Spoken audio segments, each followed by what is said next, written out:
Isang mapagpalang gabi po sa ating lahat. Aking basahin ngayon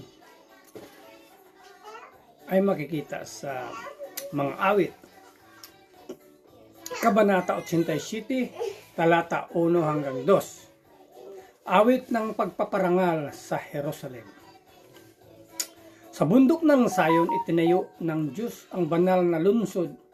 Ang lungsod na ito ay higit niyang mahal sa alinmang bayan ng angkan ni Jacob. Yun lang po, maraming salamat. Purihin ang Panginoon sa kanyang banal na mga salita.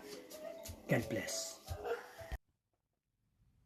Isang mapayapang gabi po sa ating lahat. Aking po ibabahagi ngayong gabi ay mula po sa Aklat ng Mga Awit, sa Kabanata 87, sa talata 3, ito po ang nakasaad. Kaya't iyong dinggin ang ulat sa iyong mabubuting bagay o lungsod ng Diyos. Ito po ang nakasaad sa banal na kasulatan. Ibigay po natin lagi ang pinakamataas na papuri at pasasalamat sa ating Amang Lumikha. Amin. Isang mapagpalang gabi po sa ating lahat. Ang akin pong babasahin ngayon mula sa libro ng Salmo chapter 87 verses 4 and 5. Sabi niya, kung ililista ko ang mga bansang kumikilala sa akin, isasama ko ang Ehipto at Babylonia, pati na ang Filistia, Tiro at Ethiopia.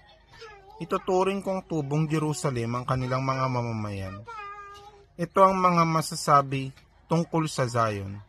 Ang taong ito at iyon ay tubong Jerusalem, at ang kataas-taasang Diyos ay siyang magpapatatag ng lungsod niyang ito. Amen. God bless po. Hello po, ang aking Bible verse for today is from the book of Psalms, chapter 87, verse 6. Si Yahweh ay gagawa ng isang talaan ng lahat ng taong dooy mamamayan. Amen. Ang mabuting balita ng ating Panginoon. Muli po, isang mapagpalang araw po muli sa ating lahat.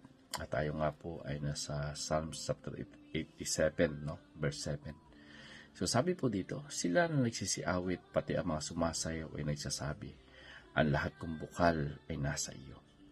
So, ang Psalms chapter 87 po, ito po ay tungkol sa kalwalatian po ng Sayon, yung lungsod po ng Diyos. So, ipinapakita po dito sa ating binasa na yung tunay po na pinagmumulahan ng buhay, kagalakan at pagpapala, ito po ay nagmumula lamang sa Diyos. So, ibig sabihin po sa talatang ito na ating pong binasa, ipinapakita po dito yung larawan ng mga tao na umaawit, sumasayaw sa kagalakan dahil po kinikilala po nila yung lahat na ng kanilang bukal o pinagmumulan ng buhay ay ang lahat ng pinagmumulan po ng kanilang buhay at mga pagpapala, ito po ay galing sa Diyos. So, ibig sabihin po yung tinutukoy po dito na bukal ay sumisimbolo po yan sa buhay, sa lakas, sumisimbolo rin po yan sa kagalakan at mga pagpapala. So, ibig sabihin po dito,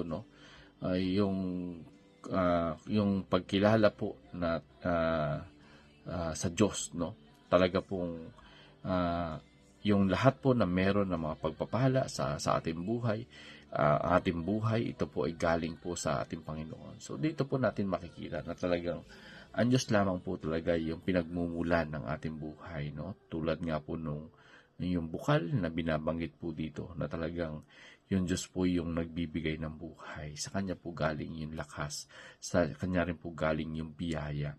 So, ibig sabihin, kapag hiwalay po tayo sa Diyos, para po tayong ilog na matutuyo, sa pagkatunay nga na ang Diyos lamang yung pinagmumula ng ating buhay. So, dito yung ating pong kagalakan, ito po ay galing din sa Diyos. So, yung sa talata po ito, yung umaawit at sumasayaw, ito po ay pagpapakita lang, na ang presensya ng Diyos ay talaga pong nagdadala ito ng tunay na kagalakan. Ang pera po ay hindi po yan yung ganap na tagumpay, kundi ang Diyos po yung nagbibigay po ng tunay na ligaya. Sabi nga, makamit mo man yung kayamanan ng buong daigdig, kung ang katumbas naman ito ay yung buhay. Wala pong, kumbaga po, hindi mo maibabalik, yung iyong buhay. So, dito dapat kilalanin po natin yung Diyos, bilang pinagmumulan po ng lahat ng meron po tayo. So, ibig sabihin, anuman ang ang anuman ang meron po tayo, ito po galing sa Diyos. Kung kaya't dapat po natin kilalanin ng Diyos sa ating buhay. So kapag ang Diyos po, siya po yung ating bukal na, kumbaga, kapag ang Diyos yung bukal, kahit anong tagtuyot ng buhay, hindi po tayo matutuyuan, sapagkat ang Diyos po yung pinanggagalingan ng bukal. So purihin po ang Panginoon, at ang Panginoon po muli ang mapapurihan sa ating buhay. God bless everyone.